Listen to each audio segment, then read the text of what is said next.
The flight attendant paused beside seat 12F, forcing a polite smile that barely hid her impatience. Around her, passengers quietly judged the young father squeezed into the economy seat.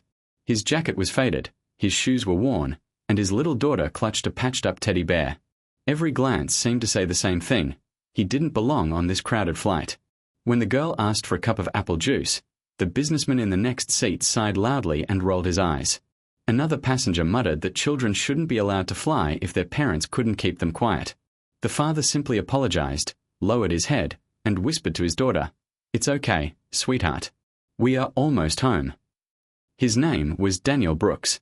3 years earlier, he had been a respected military aviator, flying dangerous rescue missions over hostile territory. But after his wife died from cancer, he resigned his commission to raise their daughter, Lily. Medical bills had drained every savings account they had. Daniel now worked 2 jobs, driving deliveries by day and repairing engines at night. Expensive clothes and first-class tickets had become impossible luxuries.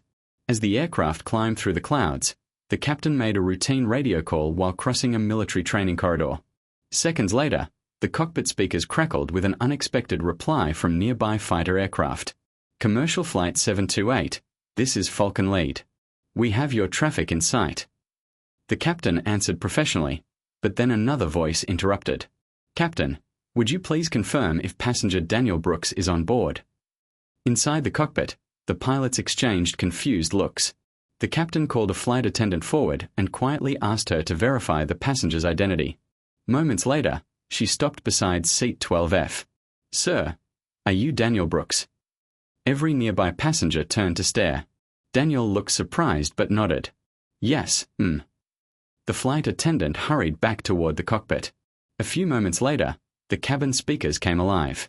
"Ladies and gentlemen," the captain announced, "this is your captain speaking.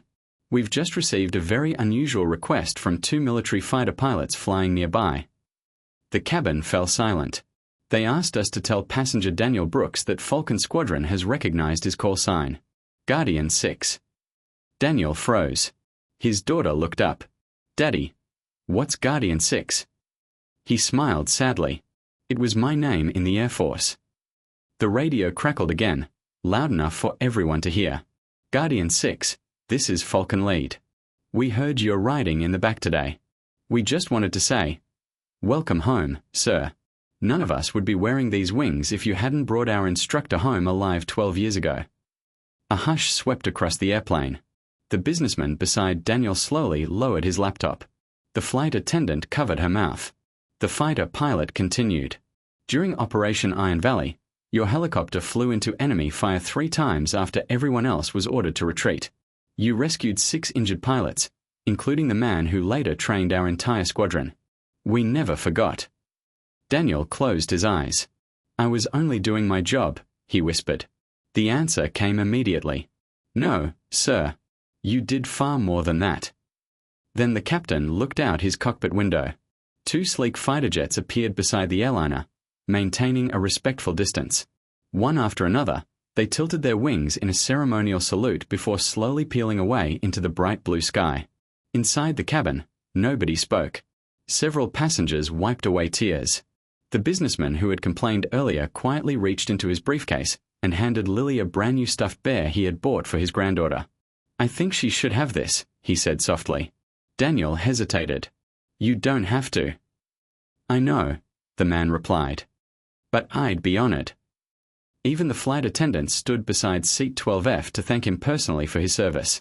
Lily squeezed her father's hand. "I didn't know you were a hero." Daniel smiled gently. "I'm not a hero, sweetheart." She tilted her head. "Then why did those pilots salute you?" He looked out the window where the fighters had disappeared into the endless sky. "Because sometimes," he said quietly, "the greatest honor isn't remembered by crowds. It's remembered by the people whose lives you help save." For the rest of the flight, no one saw the poor man in seat 12F anymore. They saw a father who had sacrificed everything twice, first for his country, and then for the little girl sleeping peacefully on his shoulder. And somehow, everyone on that airplane sat a little straighter, grateful that true heroes don't always wear uniforms. Sometimes they wear worn-out jackets, fly economy class, and quietly carry greatness where no one thinks to look.